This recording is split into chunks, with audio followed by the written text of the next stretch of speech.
I'd like to now have a look at the long-haul module. The long-haul module obviously differs quite radically from the other modules. First of all, when having a look at the inputs, you'll find that the system information or the parameter setup for the long-haul is in addition, in most cases, to the overall setup or parameter setup of the FOMIS system. First of all, we have a whole lot of new parameters. We have customers, we have areas, we have business units, a destination where the stuff's going, and we have a supplier master. Okay, the customer is the people who you're actually transporting for. The area is often found in the forestry industry to have areas on the delivery notes, especially with national corporates. So we needed that. The business unit master, similar reasoning.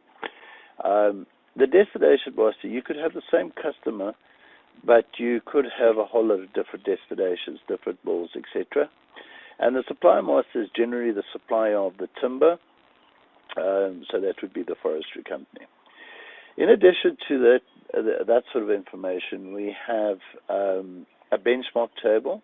What would happen here is for each farm or area, you can go and set up benchmarks. Generally, we have broken the benchmarks up into 8 different benchmarks, departing the depot to arriving the loading zone, arriving zone to start loading. There's always a little bit of a delay there. Start loading to finish loading to depart zone to arrive at the mall. Arrive mall to entering mall. This is quite important because sometimes there's a waiting period where the trucks are queued. So we want to know how long the trucks are standing at the mall. From the time that they enter the mall to offload and depart the mall, and then back to either the depot or back to the zone for the second load. Okay. The shifts generally are different. Your long-haul shifts work, drivers work different shifts, and obviously the targets are very, very different. So what we've done is we've allowed per truck, per farm, you would put in a target on how many loads per shift they're supposed to do and the average tons per load. Okay. Right. Having said that, if we go back to data capture, you'll notice that again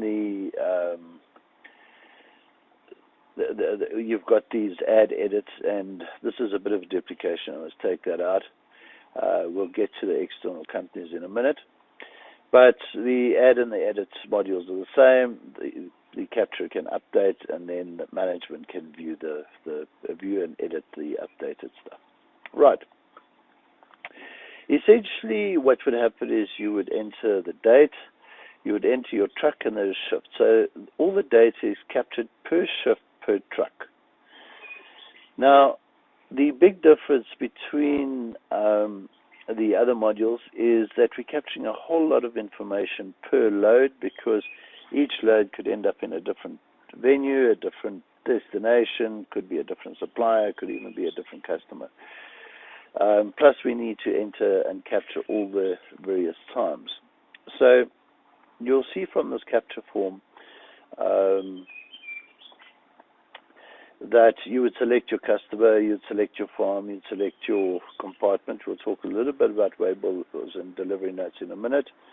Who the operator or driver is, the gross weight, the net weight, add then all your benchmark times. And once you've captured your first load, you'll see it auto-nums it. You can then go to your second load and do the same. You'll notice that, for instance, the truck didn't come back to the depot. It went straight to the zone, and the program does all the calculations for you in terms of it perceives or it sees that you didn't go back to the depot, and it calculates the benchmark times or the variances in times based on those sort of parameters. So that all gets done for you. In addition to this, you can edit waybills for your trucks, so that you can go and put in the waybill information,